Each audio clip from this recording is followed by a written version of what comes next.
Boa tarde, pessoal. Tudo bem? Lucas, Francisco, Paola, Rafaela, Matheus, Bianca, Arthur, Anderson, Finger, Rafaela, Bárbara, sejam bem-vindos. A gente começa a aula, então, oficialmente, e eu estou gravando a aula para deixar para aqueles que não puderam participar. Nessa aula, pessoal, eu vou passar para vocês o ponto que a gente está ali no plano de atividades, no plano de ensino, né, desse período. A gente está no último dia. Amanhã termina, na verdade, hoje é o último dia nosso desse plano de atividades remotas. Depois eu vou propor para vocês, eu vou sortear os temas aqui do seminário, fazer junto com vocês, acho que é melhor do que fazer separado. E depois a gente vai para aquela sessão de revisão da aula de controle genético e explicação das dúvidas, né? E onde eu vou pedir que vocês participem também, auxiliando a responder algumas dúvidas. Vou ficar quietinho um pouquinho. Eu estou com um convidado aqui que está fazendo bagunça.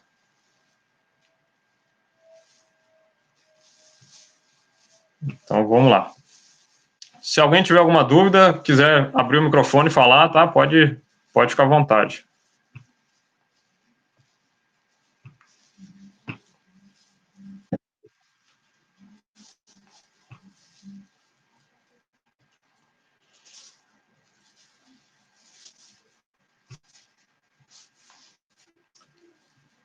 Bom, vamos lá. Vocês devem estar vendo a minha tela aqui. É o nosso plano de atividades remotas desse período agora. Nosso segundo plano de atividades remotas. A gente, então, começou lá no dia 1º de junho, e agora, dia 15 de junho, a gente chega no último dia. Então, a gente fez alguns encontros aqui ao vivo, né, no dia 4 de junho, depois no dia 8 de junho, e agora a gente está no último encontro desse período, que é o dia 15 de junho aqui. Então, esse encontro, como estava previsto, é para discussão do controle de pragas utilizando plantas com resistência genética. E a gente vai entender principalmente esses aspectos aqui de resistência por antigenose, antibiose e o que é a tolerância. Também a parte das plantas transgênicas. Ok? Então, aqui é a nossa última parte desse plano. A partir do dia 16 de junho, até o final do mês, eu acredito que vocês vão ter outras disciplinas que ficaram por esse segundo período, e a entomologia vai dar uma parada, tá? Tudo certo aí? Todo mundo entendendo?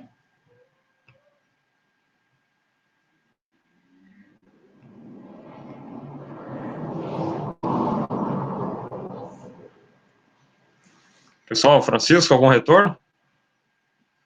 Deixa eu ver minha janela. Tudo certo, professor. Estamos entendendo, sim. Tudo certo? Tá. Então tá. Quando eu estou olhando aqui para a minha tela, para o meu PDF, eu não vejo vocês. Daí fica mais complicado. Então tá. Já tudo bem, eu vou passar aqui para o seminário, vocês vão dando uma olhada aqui se está tudo certo, então. Então, o Matheus me passou as duplas e eu coloquei aqui numa tabela. E aqui estão as duplas propostas para a atividade do seminário. Atividade do seminário, vocês não vão trabalhar nela agora, mas a gente já fecha as duplas, já fecha os temas. E aí, oportunamente, teve contato com alguma reportagem, leu alguma revista, viu algum site, vocês já vão segurando isso, já vão trabalhando para levar lá para o seminário, que deve acontecer mais à frente, lá, provavelmente em julho, alguma coisa assim. A gente não sabe bem como que vai ficar. Inclusive, hoje estava tendo uma reunião das DEPs e eles estavam discutindo essa questão, se vai ter recesso, como é que vai ser, se o professor vai ter férias, os alunos vão ter férias e tal. Mas ainda não recebi nada de como que vai ser, então. Tá? Então, está tudo muito na especulação ainda. Então, aqui as duplas, Matheus e Rafaela. Se tiver alguma coisa errada, vocês me avisam, tá? Gabriel Andrade, Valdemar, Lucas e Cauã, Thaís e Anderson, Amanda. O Anderson aqui, eu precisava saber só qual que é o Anderson que está aqui com a Thaís. São 2 Andersons. Amanda e Letícia. Eu acho que deve ser o branco, professor. Como que é o nome dele? Branco? Não é Anderson branco, Mateus. é Anderson Matheus. Tá, beleza. Anderson Matheus. Aí já separamos aqui. Ora, branco. Depois eu olho na chamada lá e boto o nome certinho. Amanda e Letícia, Francisco e Arthur, Jaqueline e Bárbara, Bianca e Heloísa, Carla e Tayana, Paola e Fernanda, Alcides e Alisson, Joffre e Anderson, aqui é o outro Anderson, deve ser acho que é o William, Gabriel Deschamps e Luan. Certinho aí, tudo?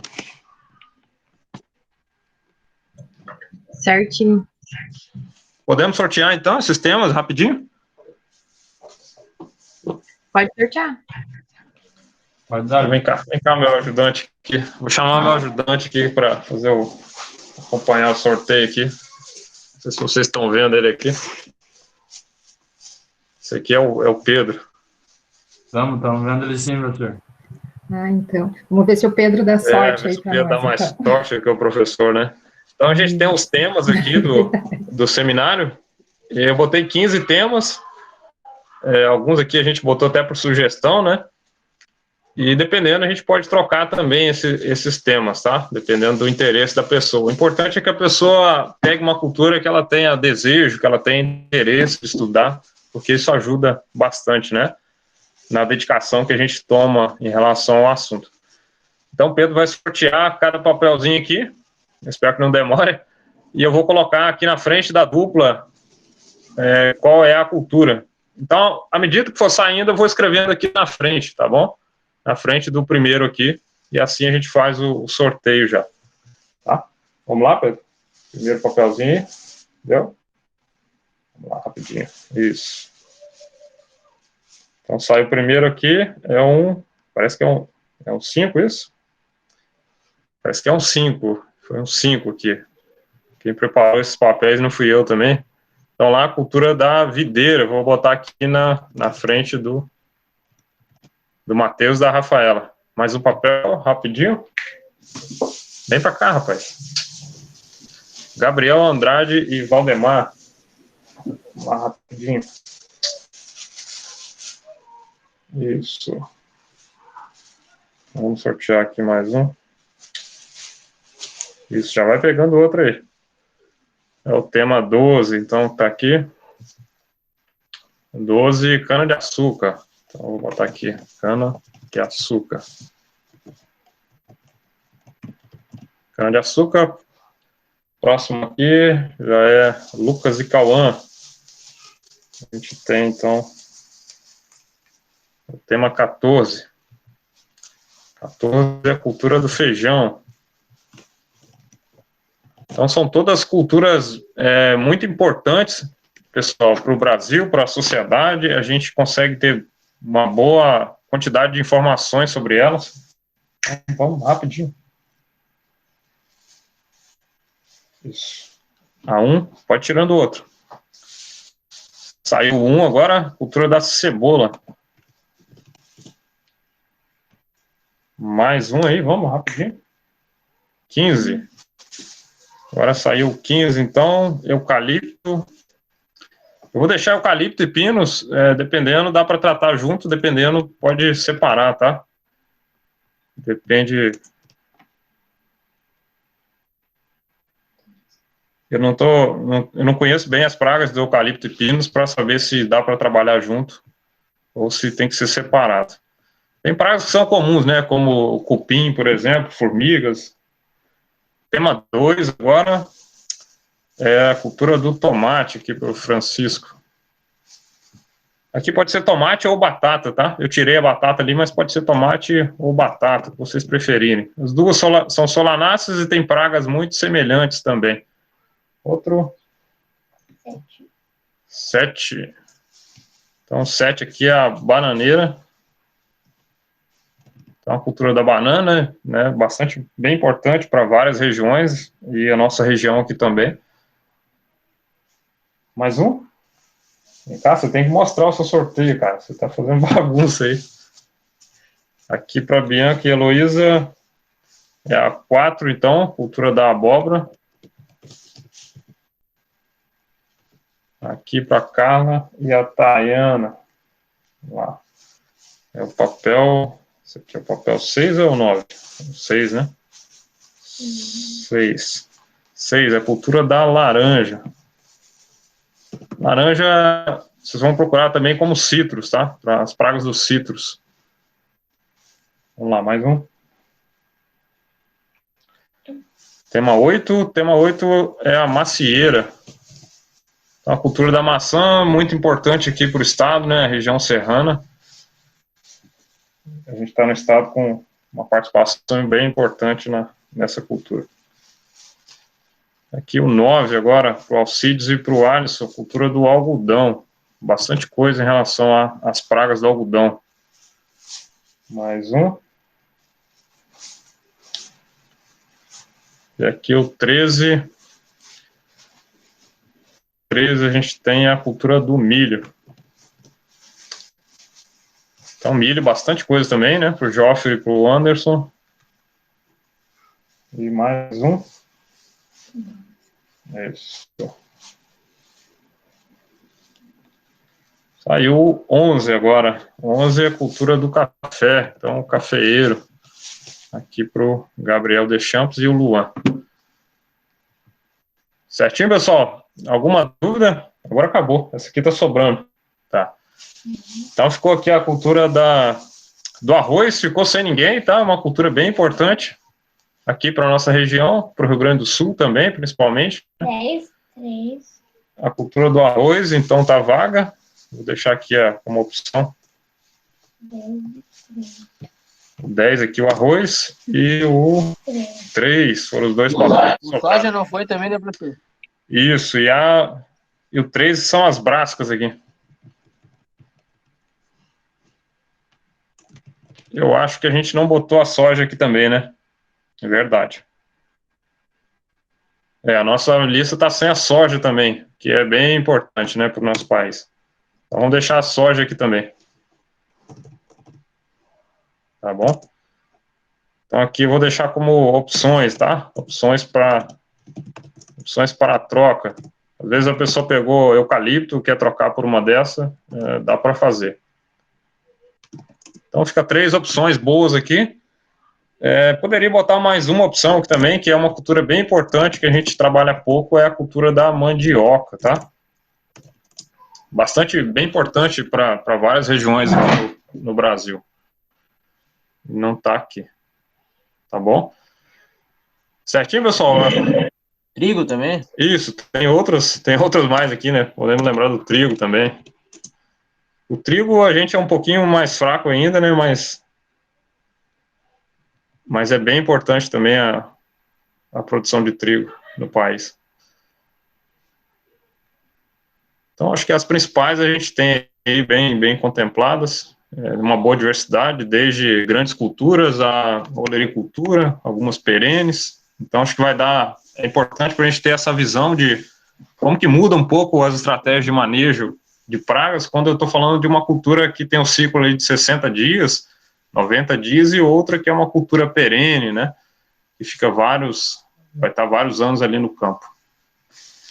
Fechou? Então, depois eu vou colocar esse arquivo lá no sistema. Vocês conhecem, vão dar uma olhada e, dependendo, vocês me passam, eu faço alguma alteração antes de fechar definitivamente, tá bom? O pessoal que não está na aula também vai olhar e acompanhar isso aqui. Então, a princípio, está aqui a lista básica de vocês. Aqui, essa lista está dando 26, né? Então, está dando todos os alunos que estão na disciplina. Fechou, pessoal? Podemos passar para a aula, então, agora? Fechou? Obrigado. Quer ir lá? Não pode fazer bagunça aqui agora, não. Tchau, tchau.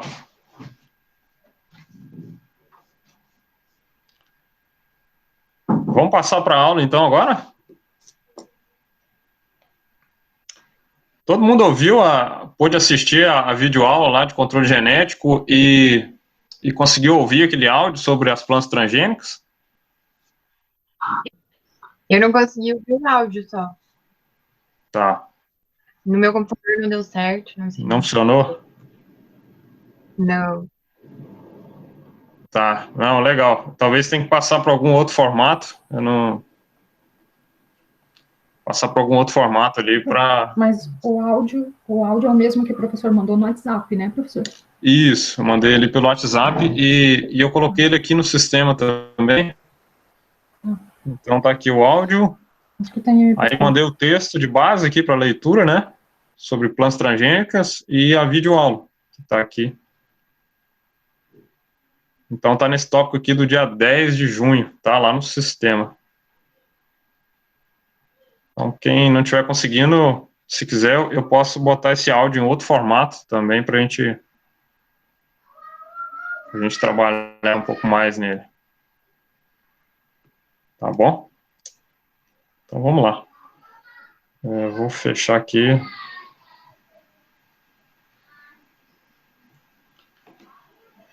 Então, pessoal, a nossa aula hoje não é uma aula para ficar correndo slide, nem para ficar olhando a apostila, é uma aula para fazer perguntas e conversar, discutir o nosso tema, tá? Para eu ter um retorno também em relação ao aprendizado, ver se a linguagem que eu coloquei se foi satisfatória, se ficou confuso, né? Então, vamos começar daquela forma, alguém começa falando, explicando para a gente o que se baseia, como que é essa resistência, como que é o controle de pragas utilizando a resistência genética de plantas? Quem se voluntaria? Eu acho melhor você fazer um sorteio. Sorteio? Tá. Vamos lá, pode ser o Lucas aí, começou falando. Vamos, professor. Não, mas O que você falamos aí, pegou aí? professor. Então, a resistência genética, o controle de pragas por resistência genética, né?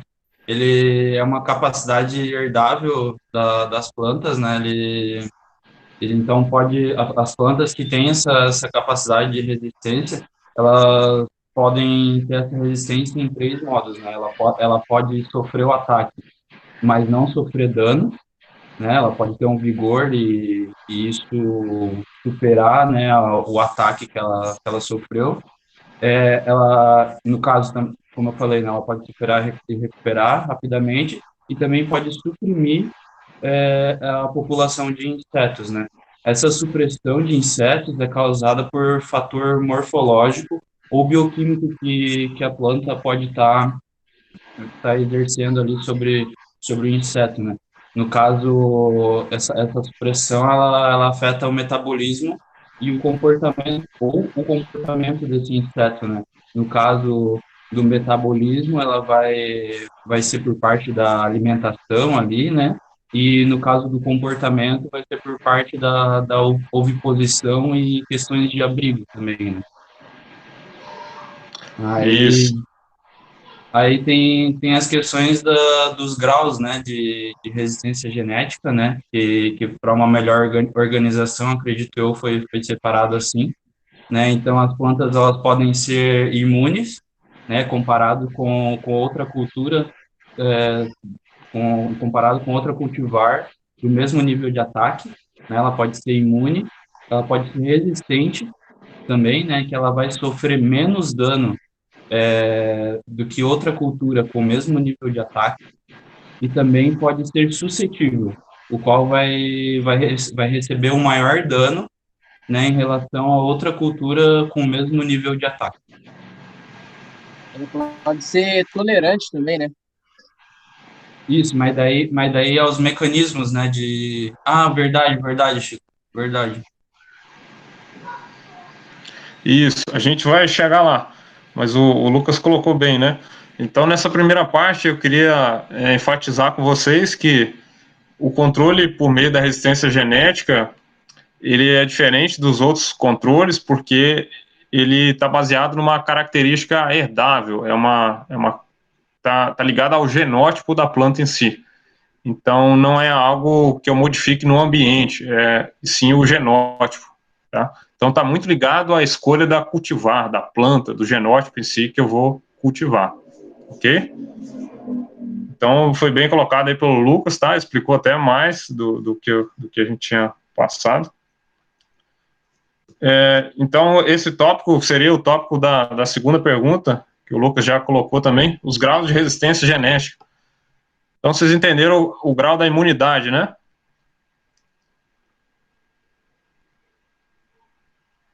Ficou claro ali na aula a imunidade?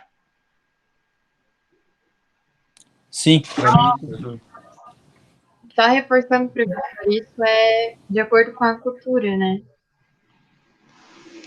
Isso. É de acordo com a cultura, mas a imunidade é quando a planta ela não sofre injúria nenhuma, né? Não tem uma combinação da praga com aquela cultura. Então, resistência por imunidade também funciona na parte de doenças, inclusive. Quando você pega uma praga de uma cultura e bota em outra cultura e essa praga não consegue atacar essa outra cultura. Então, é a resistência por imunidade, realmente, tá? É aquela questão. Então, quando a gente faz, por exemplo, a troca de... Quando a gente faz, por exemplo, a rotação de cultura, a gente troca de cultura, a gente está adotando uma estratégia que aquela praga que ficou no campo não consegue atacar aquela minha cultura.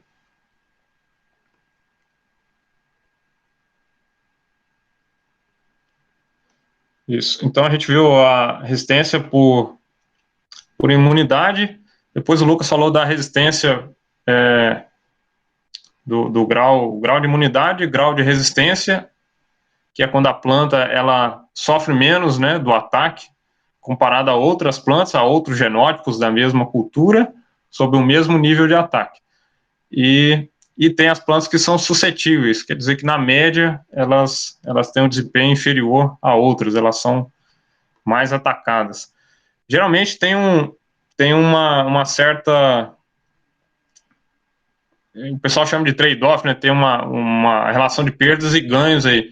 Quando eu tenho uma cultura que ela é muito resistente, geralmente ela tem uma perca na produtividade também. Isso pode acontecer, tá? Acontece com frequência. E aí, em alguns casos, eu tenho que fazer a escolha, por exemplo, por um genótipo que é suscetível, mas ele é mais produtivo. Então, tem essa relação.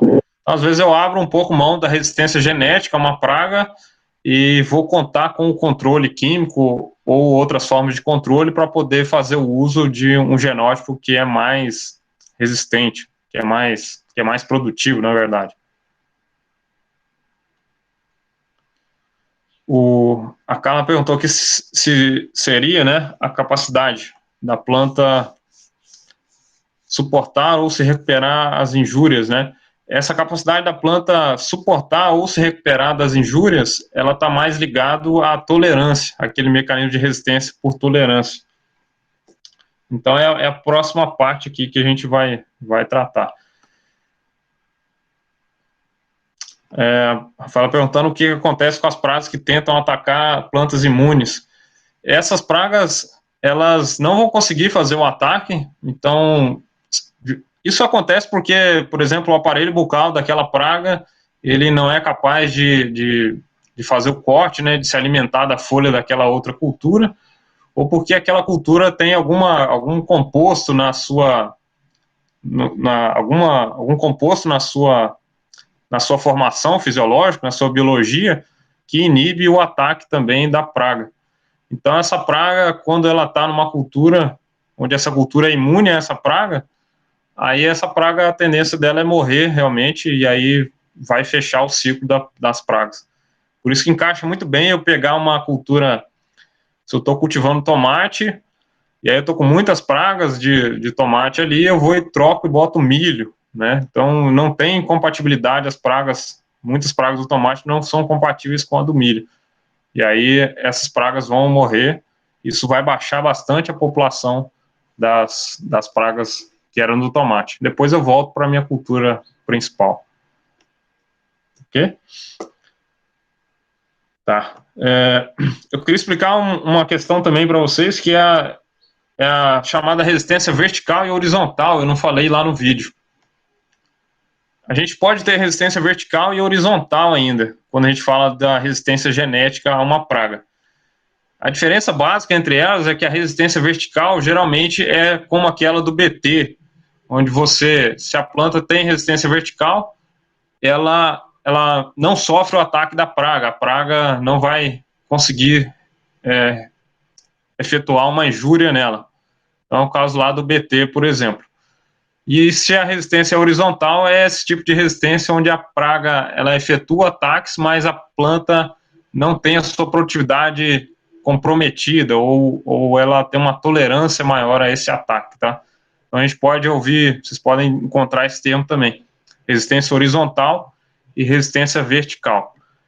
A diferença básica entre elas é que a resistência vertical, enquanto ela protege muito, se ela for quebrada, se ela for suplantada, a praga, o nível de perda vai ser muito alto, vai ser altíssimo o nível de perda, se essa resistência for quebrada, tá? E já na resistência horizontal, ela é bem mais difícil de ser quebrada, porque são vários genes que conferem essa resistência horizontal, então ela é muito difícil de ser quebrada, porém ela não garante o 100% de proteção para a cultura. Então é só esse adendo aí. Acho que vocês vão ver mais sobre essas resistências lá no melhoramento de plantas ou na fitopatologia, que é mais ligado a essa área deles. Entendido? A Rafaela falou que entendeu. A Carla... Quer falar, Carla? Aí você explica melhor aqui. Só essa questão que o professor estava explicando do vertical e do horizontal, essa questão de ela ser, por ser altamente específica? Isso. A resistência vertical ela é altamente específica. Então, por exemplo, ela vai atuar causando a mortalidade da praga, ela tem um sítio de ação muito específico.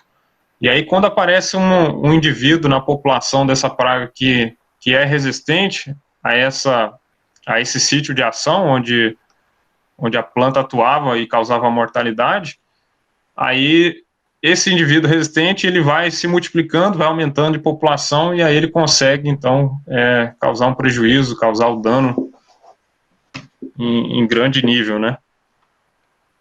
Ok, professor. Assim. Professor, a internet está cortando aqui, eu não sei se entendi. Você falou dos que se tornam resistentes após as plantas serem transgênicas? Como é que é? Não, as plantas transgênicas, normalmente, elas têm essa resistência vertical. Se cortar, pessoal, pode me avisar aqui no chat, tá bom? Aí eu repito. Eu acho que é a minha internet. Eu acho que sim, Chico, porque tá bem tranquila, a ligação tá bem boa, assim. Tá, se começar a cortar, eu desligo o meu vídeo, a gente dá um jeitinho aqui, tá bom? Então, para não atrasar muito, eu vou passar para outra parte aqui, que é sobre os mecanismos de resistência genética. Então, antibiose, antigenose e tolerância, 3 mecanismos de resistência genética que a gente pode ter nas nossas plantas, e um não exclui o outro, tá? Uma cultivar, um genótipo, pode ter os 3, então um não exclui o outro, mas eles são diferentes entre eles. Vamos pegar alguém para falar sobre? Vamos lá, o Arthur?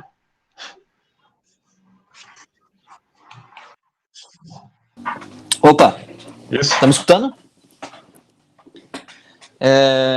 Então, a antibiose, né, ela de alguma forma, ela vai afetar, quando tiver o ataque da praga, vai afetar diretamente na fisiologia do inseto praga, onde pode ter alguma ingestão de alguma substância tóxica, que é gerada pelo hospedeiro, ou algum desbalanceamento nutricional, e a presença também de fatores antinutricionais, onde vai alterar diretamente na fisiologia. Daí vai alterar a questão de desenvolvimento da praga, ciclo, reprodução, enfim, vários fatores que são que vão determinar o ciclo dela, né, dentro do período da cultura. E precisa explicar as outras também? Ou pode Isso. deixar. Não sei se é isso aí, Vamos professor, pedir também. outro? Isso, é exatamente isso, cara. Você entendeu perfeitamente. Vamos dar oportunidade para outro, então? Vamos lá, quem está aí Se o professor quiser, eu posso falar. Não sei se Isso, vamos está. lá, Gabriel. A antigenose, né? No caso, é a preferência pelo alimento ali, né? A planta, ela tem uma menor. O predador tem uma menor preferência ali para usar aquela planta como alimento, ou como local para oviposição, ou por abrigo ali. Ela não afeta o organismo do inseto, né? E ela pode ter ali um fator químico ou morfológico que vai impedir. E até o professor deu exemplo sobre os semioquímicos, né? Que daí a planta pode apresentar um semioquímico que impeça a oposição da praga nas estruturas da planta ali. É isso, né? É o fato ali da Isso. praga não ter a preferência pela planta por causa de algum semioquímico ou por causa de alguma coisa morfológica que essa planta tem. E daí a planta não vai acabar não indo fazer o uso dessa. Ah, desculpa, o inseto vai acabar não fazendo uso dessa planta. Isso, exatamente. Deixa eu só complementando então essa antigenose, que ela é um pouquinho mais complicada de entender. As plantas, eu posso pegar, vou passar um pouco da minha experiência. Eu trabalhava com tomate, por exemplo, genótipos de tomate buscando resistência por antigenose. O que a gente fazia? Eu botei os meus tomates, os meus genótipos, eram mais de 40 genótipos, dentro de uma caixa de vegetação que estava infestada por mosca branca. Então, muita mosca branca, uma alta pressão de mosca branca dentro dessa caixa de vegetação. 40 genótipos, 4 repetições e os tomates estavam lá. Então, toda semana eu passava e recolhia as folhas e levava para o laboratório para observar essas folhas e ver qual que era a oviposição, quantos ovos de mosca branca tinha nessas folhas, de cada genótipo, de cada repetição. E quantos adultos tinha, quantas ninfas de mosca branca tinha atacando esse genótipo. E aí ficou bem claro que alguns genótipos tinham essa resistência por antigenose, lá do banco de germoplasma, porque e a gente percebeu que a diferença estava ligada também ao número de tricomas, que são aqueles pelinhos que o tomate tem, né? Então, os tomates que tinham uma alta densidade de tricomas, a hipótese é que esses tricomas estavam atrapalhando a oviposição da mosca branca, atrapalhando a oviposição e atrapalhando a alimentação propriamente, o movimento da ninfa da mosca branca. A ninfa da mosca branca ela não voa, ela só anda rastejando ali, ela anda bem pouco na folha. Então é uma característica morfológica do genótipo que torna esse genótipo menos preferido para oviposição ou para alimentação. Então, dentro dessa caixa de vegetação, que eu tinha 40 genótipos, as pragas, elas vão optar por aquelas plantas que são mais fáceis dela se alimentar ou dela fazer a oviposição. Entendeu? E isso acontece para várias culturas, tá bom? Várias culturas, várias pragas. Quando eu consigo combinar uma resistência por antibiose com uma resistência por antigenose, fica melhor ainda. E tolerância, quanto mais eu combinar esses mecanismos de resistência, melhor ainda. Ok? Acho que antigenose deu para entender legal, né? Então pode ser essa característica morfológica e pode ser uma característica tipo uma liberação do semioquímico, né? Um odor que afasta também a praga. Mas é como eu falei lá na aula, se só tiver aquela planta, imagina a situação, não tem 40 genótipos, só tem esse genótipo que tem antigenose. Só tem esse genótipo, a praga vai se alimentar dele, tá? Isso não impede que a praga se alimente de uma planta que tem resistência por antigenose. Mas a velocidade de oviposição, a velocidade de alimentação, de crescimento da população vai ser comprometido porque essa planta tem características morfológicas que atrapalham o pleno desenvolvimento da praga. Fechou? Carla? Oi, professor. Quer comentar alguma coisa? Não, Não, eu entendi sim, professor. Vamos falar da tolerância, então? Paola? Pode ser. Bom, a tolerância, ela é uma planta que vai suportar o ataque, né, do inseto praga com menor impacto na produção. Então, ela vai ficar atrelada ao vigor geral da própria planta, né? Vamos dizer, tipo, ela tem uma injúria, ela vai lá, perde muitas folhas, mas ela consegue se recuperar, tipo, rapidamente, né, facilmente, já gerando um maior número ainda de folhas, por exemplo. Foi até o exemplo que o professor deu. E aí tem a questão, né, da compensação lateral por plantas vizinhas, aonde, vamos dizer, tem um espaçamento maior entre elas, eu entendi assim, pelo menos, aonde elas vão acabar criando uns ramos maiores e, consequentemente, ela meio que supre, né, a perda da produtividade da planta que sofreu a injúria maior. E aí, Isso, exatamente. Só para explicar melhor essa compensação das plantas vizinhas, é porque quando a gente bota a cultura da soja ou a cultura do milho, que são plantados em alta densidade, uma planta, elas têm competição entre elas, né? Competição intraespecífica ali.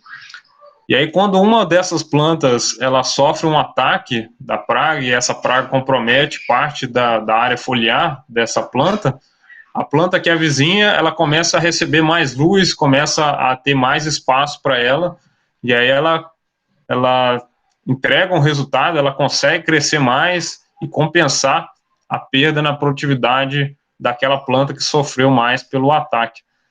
E ela só consegue fazer isso porque ela tem um vigor, né, que está um pouco reprimido em função da densidade, do aperto populacional ali.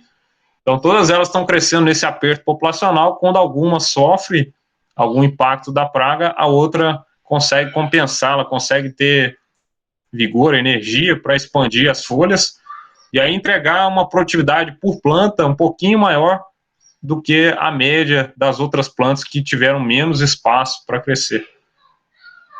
Entenderam mais ou menos essa história? Então, planta de soja tem bastante essa característica. Ok? Beleza? Vamos fechar, então. Vamos. Ficou bem claro para todo mundo? Se alguém tiver uma dúvida, chama aí. Aqui no chat tá. Tenho uma dúvida, professor. É que a internet aqui tá. A minha internet está meio falhando, mas eu não sei se o senhor já falou. Sobre Pode ir lá, Francisco. as tolerantes, elas raramente vão chegar no nível de dano ou pode ser que elas chegam? Isso. Foi boa pergunta sua, viu? A planta tolerante, ela ter essa resistência por tolerância, não está ligado a essa questão dos níveis de dano, tá bom? Então, os níveis de dano vão estar acontecendo da mesma maneira.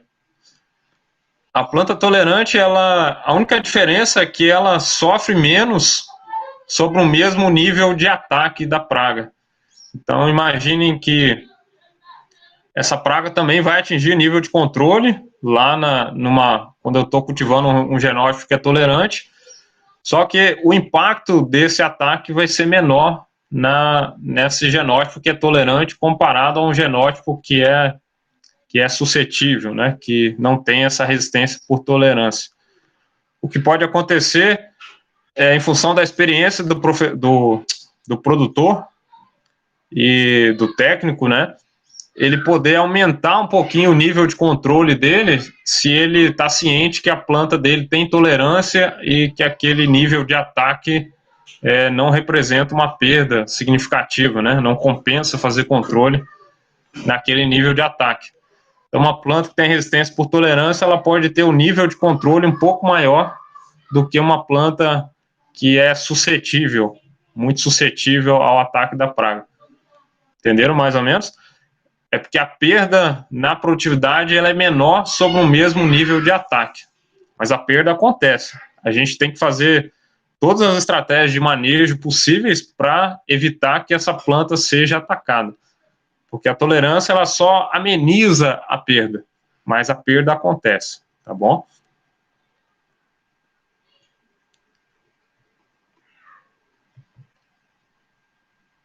Entendeu aí, Chico?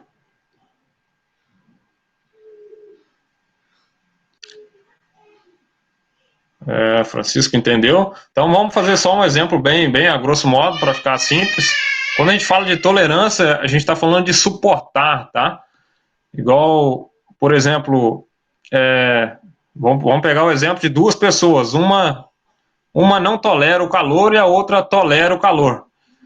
Quando essa pessoa que tolera o calor, ela fala que ela suporta o calor, ela tolera o calor, não quer dizer que ela gosta de calor. Mas ela suporta, comparada a outra pessoa que não suporta, né, que se sente muito mal, que passa mal, essa outra pessoa tolera o calor. Ou seja, ela consegue entregar a produtividade ainda, mesmo com aquele incômodo do calor. Então, isso é a ideia de tolerância, tá? De suportar. Beleza? Então, vamos seguir. Próximo ponto é a gente falar sobre OGM e sobre plantas transgênicas.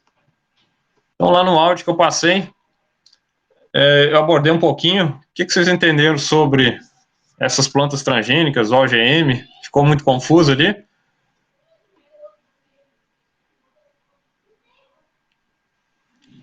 Arthur? Até a gente já tinha visto um pouco em genética, mas bem superficial também, né? Mas basicamente o que eu entendi ali, né, das plantas transgênicas é pegar um código genético de alguma outra espécie que seja, como é que eu vou, que tem algum efeito sobre a minha praga e colocar no código genético da minha planta, onde é uma proteína, né? Essa proteína gere algum, não sei, pode dizer algum problema, algum fator na minha praga, né? O primeiro foi o Bacillus thuringiensis, né? No milho, né? Complexo de lagarto. Isso, exatamente. Então, só pegando o gancho aqui, eu tenho um melhoramento de planta, que é o melhoramento clássico, onde eu pego uma planta e cruzo com a outra, né, para combinar características genéticas. Acho que vocês já viram isso lá na genética. E eu tenho esse melhoramento, que é o moderno, melhoramento mais através da biotecnologia, onde eu posso, em alguns casos, pegar parte do DNA de algum organismo, como o da bactéria, e inserir numa planta. Então, pego uma planta que é altamente produtiva e faço a inserção de parte de um DNA, igual o caso do BT, do Bacillus thuringiensis, para que essa planta ela expresse essa proteína do BT lá no cultivo. Então, como que funciona? Essa planta, ela vai estar lá no campo, ela vai estar expressando essa proteína BT.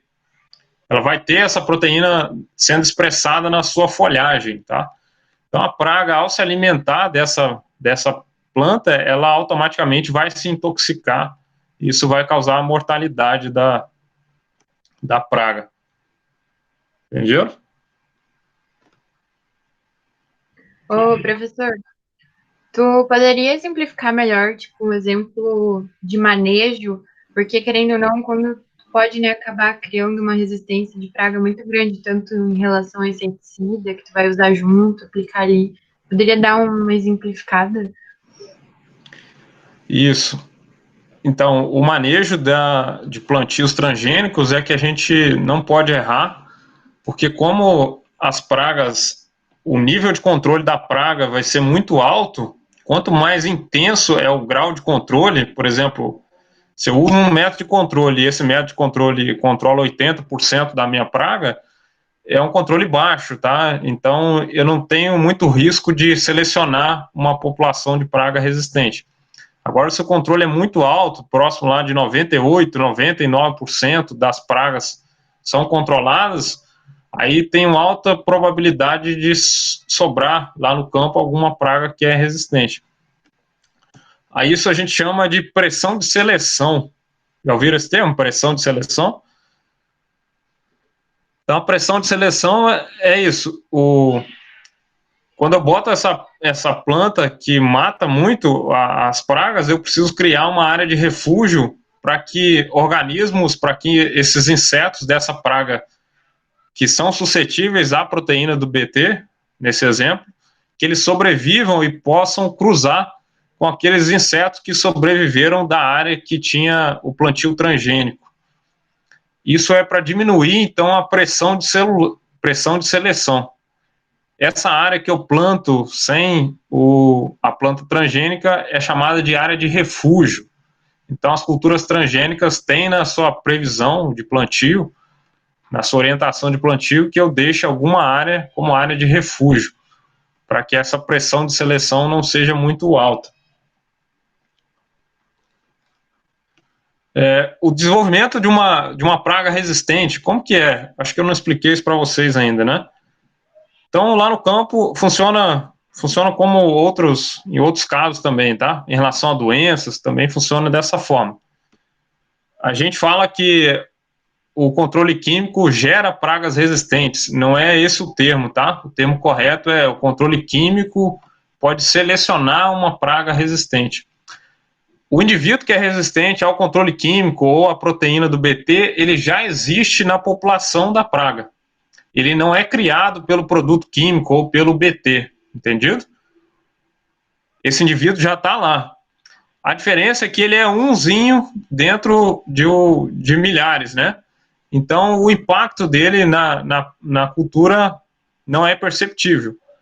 Então, quanto maior é a pressão de seleção do controle que eu estou utilizando, seja químico ou seja pela proteína do BT, quanto maior essa pressão, maior é a probabilidade de eu encontrar esse indivíduo, de sobreviver só esse indivíduo. E esses indivíduos que sobreviverem, eles vão cruzar entre si e vão, na próxima geração, ter uma população maior. Então, digamos que sobreviveu 5 insetos só, depois que eu utilizei um cultivo só de BT, sem área de refúgio. Sobreviveram 5. Esses 5 cruzam entre si, fazem uma nova prole, agora eles são 500. Esses 500, plantei BT novamente sem área de refúgio. Esses 500 sobreviveram novamente. Agora, em vez de 500, eles são 5.000. Então, isso vai só expandindo essa população que tem resistência ao BT.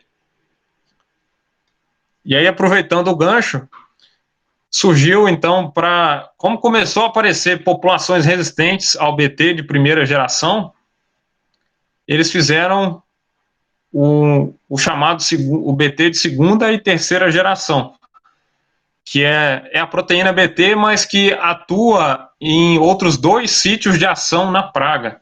Então, por exemplo, se esse inseto ele tem resistência à proteína BT que atua no intestino, vamos dar só um exemplo, mas ele não tem resistência à proteína BT que atua lá no sistema respiratório, no sistema circulatório do inseto.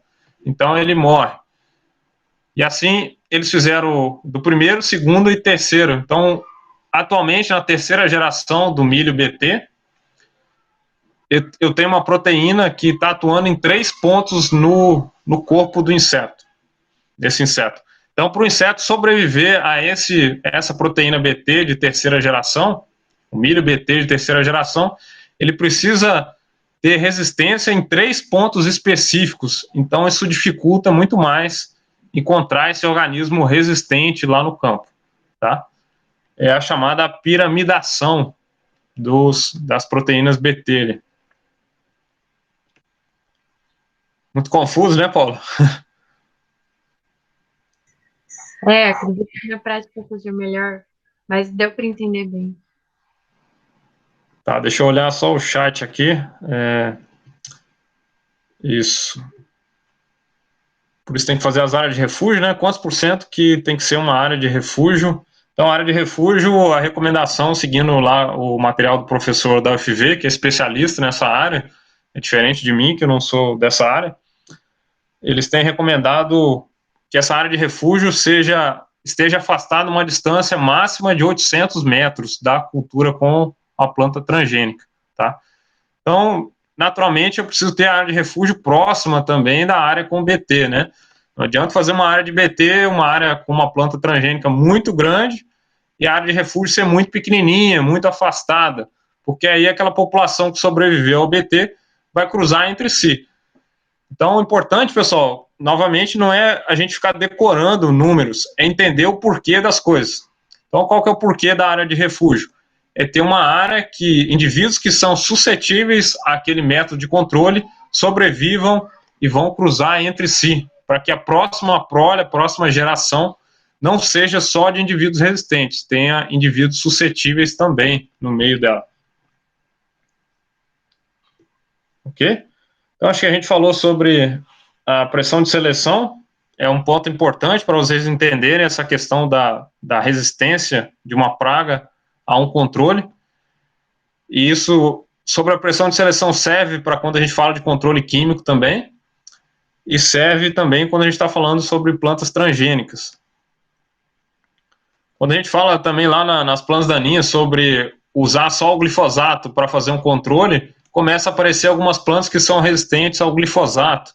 Isso acontece também por conta de estar usando o mesmo controle, aí sobrevive naquele cultivo, né, naquela área, só plantas que são resistentes à molécula do glifosato. Essas plantas deixam novos descendentes e a população das plantas resistentes aumenta ao longo do tempo. Então, aqui nesse ponto é entender isso. O controle químico, o controle por plantas transgênicas ou outra forma de controle não gera resistência, tá? Não gera indivíduos resistentes. Ele apenas seleciona indivíduos que são resistentes dentro de uma população. Depois de selecionado, esses indivíduos vão aumentando nas proles seguintes o tamanho populacional de indivíduos resistentes. Eu estou enfatizando isso, pessoal, porque isso cai com frequência em concurso, em algumas bancas, o pessoal pode perguntar esse tipo de informação.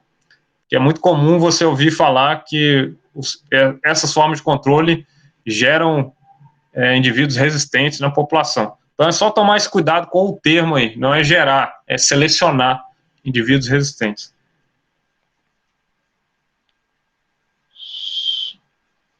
Tá, então a gente falou aqui. Beleza.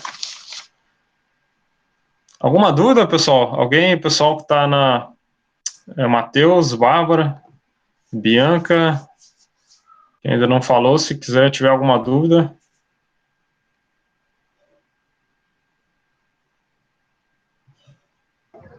Tranquilo, professor. Eu estou meio por fora ainda, porque essa é a primeira aula que eu consigo acompanhar. Estou voltando hoje, daí eu estava sem internet, mas por enquanto tranquilo.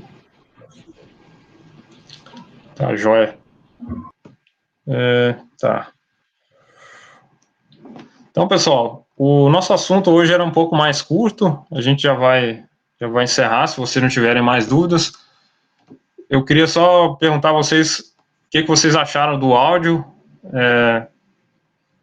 É bom ter o áudio ali para ouvir ou é melhor a videoaula mesmo?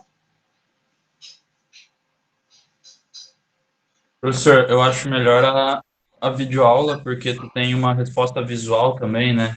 O áudio tu só tem a resposta auditiva ali e tu acaba dispersando mais, né? Tu acaba se distraindo mais com o que tu tem em volta aqui visualmente, né? Daí tu só tá ouvindo ali, não chama tanta atenção.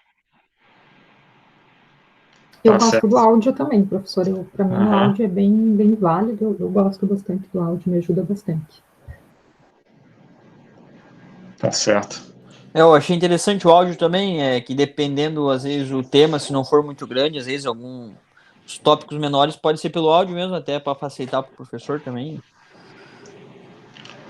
Isso. Essa ideia de mandar o áudio nesse tópico é porque era mais para fazer um teste também, e vocês estão meio que sendo um pouco cobaia, né, nesse negócio de AR aí. Então, a gente está testando algumas estratégias, vendo o que pode dar mais certo, o que não dá e tal. Mas é legal, então a gente vai tentar misturar aí, fazer videoaula e fazer outras experiências aí para ver se dá. Nesse período, pessoal, como a gente está fechando hoje, vocês entenderam que foi melhor dessa vez do que na primeira etapa? Como é que foi? Eu acredito que sim, professor. Teve um aproveitamento melhor da minha parte. Da minha parte também, em particular. Na Ficou bom? disciplina do professor, eu senti uma organização, assim, muito grande, foi muito favorável, assim, ficou, acho que dentro do tempo que a gente conseguia administrar, tanto das atividades, a questão avaliativa, essa questão do retorno com a literatura que o professor dava para ler, para mim foi bem positivo. Tá, legal. A gente não quer comparar, tá, o presencial com esse à distância. A ideia não é comparar qualidades, né, entre eles, até porque a nossa experiência é lá no presencial, então não dá nem para comparar as duas coisas. Mas a ideia nesse período à distância é tentar atrasar o menos possível a forma presencial e que ela seja válida, né, que a gente já chegue na forma presencial com alguma coisa, algum ganho já em relação à experiência nesses assuntos. Chegando mais o Geoffrey aqui. E Geoffrey, boa tarde. Então, acho que era isso, pessoal. A gente, igual eu passei aqui para vocês sobre o período, a gente está encerrando esse período agora. Quem já esteve aqui na live está registrado, então, a participação de vocês. Quem não teve, eu vou pedir, vou mandar ali pelo áudio do WhatsApp. Como eu não posso passar tarefa mais para vocês a partir do dia de hoje, a próximas semanas é só das disciplinas que vem. Então, eu vou pedir para quem não participou aqui hoje, que vá lá no YouTube, nesse vídeo aqui, ou no de controle genético, e faça algum comentário ou alguma pergunta para eu saber que assistiu, que entendeu o assunto, tá? Assim eu registro a presença de todo mundo e fica também lá no sistema que todo mundo participou, né? Eu posso registrar as frequências, tudo certinho, tá bom? Podemos fechar então, pessoal? A gente, se não tiver nenhuma dúvida... Tem a dúvida ali da Bianca, professor, no chat. Vamos lá. Isso, Bianca falou ali, né, que concorda com o Lucas. A Bárbara falou que concorda com o Lucas, né? O Gabriel Andrade também, é sobre a questão visual lá da aula, que é importante também. Então, a gente colocar mais visual. E a Bianca botou, então, que é sobre a questão da tecnologia BT, o custo da tecnologia da terceira geração é muito mais cara que a da primeira. Isso. Então, acho que faltou esse comentário sobre o contexto, né, de uso da resistência genética. A resistência genética, ela é muito boa porque ela não atrapalha outros manejos. Então, quando você pensa, por exemplo, no manejo cultural, tem que aumentar o espaço entre as plantas. Bom, isso pode atrapalhar a minha produtividade da cultura, aumentar o espaço, né? Ou tem que diminuir o espaço entre as plantas, isso pode atrapalhar o operacional de eu fazer a colheita. Então, a resistência genética ela tem essa grande vantagem que é não atrapalhar o operacional. Então, se eu escolho uma cultivar, tenho duas cultivares, uma tem resistência genética, a outra não tem, isso não vai atrapalhar a forma como eu faço a colheita ou como eu circulo com o meu trator no campo. Então, essa resistência genética ela é muito boa em função disso. Outro ponto que faltou contextualizar é que, normalmente, a exceção maior é as plantas transgênicas, mas quando eu tenho uma resistência genética, não é por planta transgênica, é uma tecnologia que depende de pouco conhecimento do agricultor. Então, o agricultor que compra uma planta, uma semente que tem resistência genética, normalmente ele não precisa alterar suas formas de plantio, de condução, porque essa planta tem resistência genética também. Então, é uma tecnologia muito interessante nesse aspecto. Uma tecnologia que já vem pronta, né? Está ali na semente, é só plantar e cultivar. E as plantas transgênicas, sim, aí já demanda um pouco mais de informação, de conhecimento do agricultor. Em relação ao custo, é bem o que vocês já esperam, né? Tanto das sementes convencionais, comparado àquelas sementes de plantas que têm resistência genética. Então, vamos pegar três exemplos aqui.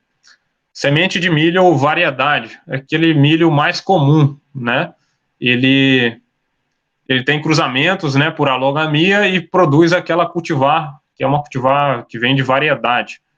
É uma cultivar recomendada para cultivos sob baixo nível tecnológico, tá?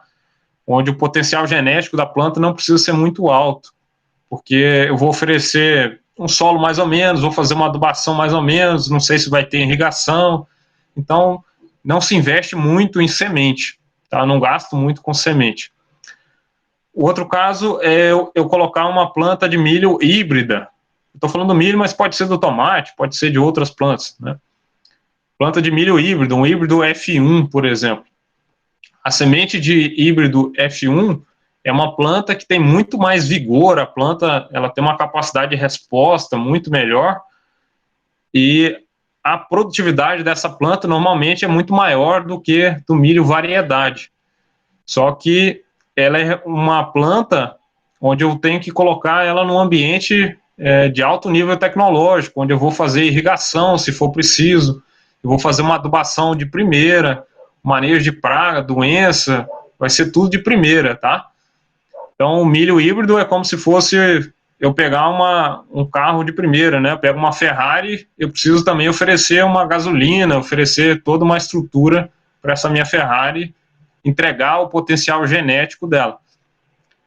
E já o milho transgênico seria um milho híbrido, normalmente é um híbrido F1, e aí além dele ser híbrido F1, eu ainda coloco essa proteína BT ou outra proteína, faço essa planta transgênica. Então seria o top do top, né?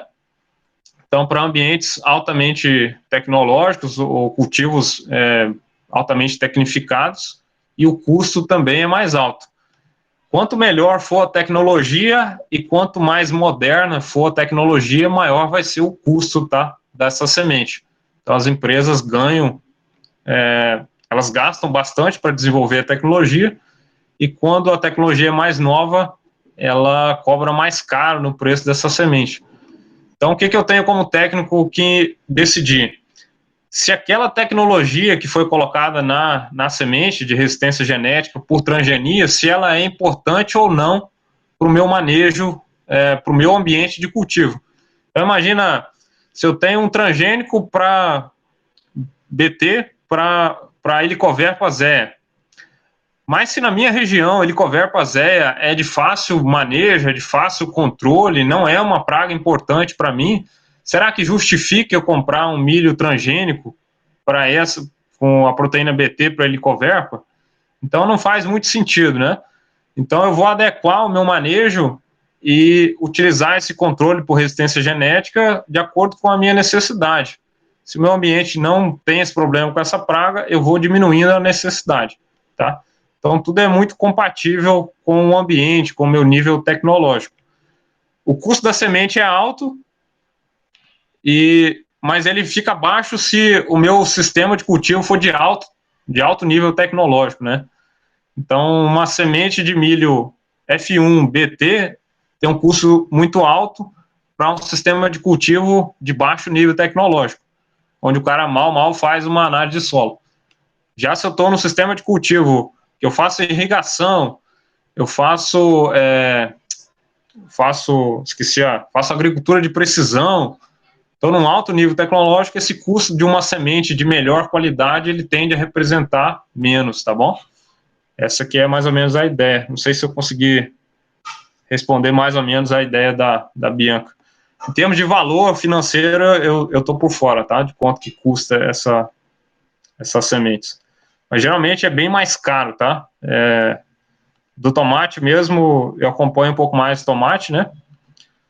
A diferença do tomate, o milho híbrido do tomate, para vocês terem uma ideia, estava cerca de quase R$1.000 um pacote com 1.000 sementes de 1 grama. Bom, era uma diferença muito grande, assim, era R$800 um pacotinho de semente F1.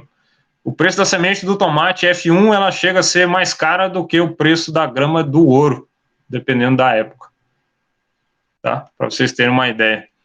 Porque essas plantas F1, principalmente a do milho, o que acontece na planta do milho? Eu tenho que pegar uma planta 2 genótipos homozigotos, e como o milho é uma planta alógama, o genótipo homozigoto, a espiga dele é muito pequenininha. Então, como eu tenho essa planta que dá uma espiga muito pequenininha, eu vou colher essa semente F1 de uma planta que a espiga é muito pequena. Então, essa semente fica muito cara, tá? Em função dessa característica. Beleza, pessoal? Acho que era esse o contexto. Outra coisa que eu anotei, esqueci de falar. É importante. Na resistência genética, essa resistência ela só é garantida se outros fatores do ambiente estiverem adequados. Acho que esse ponto eu não esclareci, né? Então, imagine que vocês compram uma planta que tem resistência genética a uma determinada praga. E aí chega lá no campo, essa minha planta não apresenta resistência a essa praga. Aí você vai falar assim, opa, mas eu comprei uma semente que era para ter resistência a essa praga e não está tendo. Por que essa planta pode não estar tendo? Porque se o ambiente, por exemplo, a questão nutricional, você não está fornecendo uma adubação adequada, você está deixando essa planta sob estresse hídrico, a temperatura do ambiente está muito elevada. Então, sob condições ambientais adversas àquelas que é recomendada para o cultivo, a resistência da planta não é garantida, tá bom? Acho que isso é importante vocês entenderem, tá? Então, a empresa, inclusive, que fornece uma semente com resistência genética, ela só garante esse nível de resistência se todos os outros fatores do ambiente forem adequados ao cultivo. Se a minha planta está estressada, ela perde essa resistência genética, tá? Ela perde essa capacidade de tolerar, por exemplo, ao ataque. Entendido? Isso acontece muito para doenças, tá? Então, acontece, às vezes a pessoa escolhe uma cultivar que é resistente a um nematóide. E aí essa planta começa a sofrer com nematóide, e aí você vai verificar a pessoa não fez uma boa adubação, ou a pressão de doença foi muito alta. Então, por exemplo, nas pragas eu posso ter também uma planta que é resistente a uma determinada praga, mas é uma resistência a níveis normais dessa praga, tá? Se eu pegar essa planta que é resistente, botar ela numa casa de vegetação que está infestada de praga, ou seja, a pressão de praga é muito alta, aí essa resistência tende a ser sucumbida, né? A planta tende a perder essa resistência, tá? Então é tudo sobre condições normais de cultivo, a resistência genética ela se mostra viável, tá bom?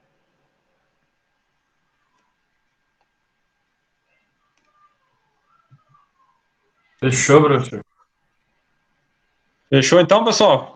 Então, obrigado, viu? Foi um prazer estar com vocês aí nesse período agora de atividade remota. Eu sei que tudo não sai tudo dentro daquilo que a gente deseja, tá?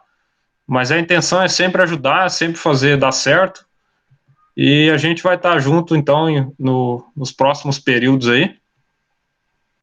E a gente continua à disposição, tendo aula ou não, a gente continua à disposição, tá? O nosso grupo do WhatsApp também está aberto ali. E a gente fica à disposição, tá bom? Beleza, professor. Obrigado pela aula aí. Valeu, sucesso nas próximas disciplinas aí. E se cuidem, viu? Valeu, Francisco, um abraço. Abraço para vocês todos. Valeu. Tchau. Tchau.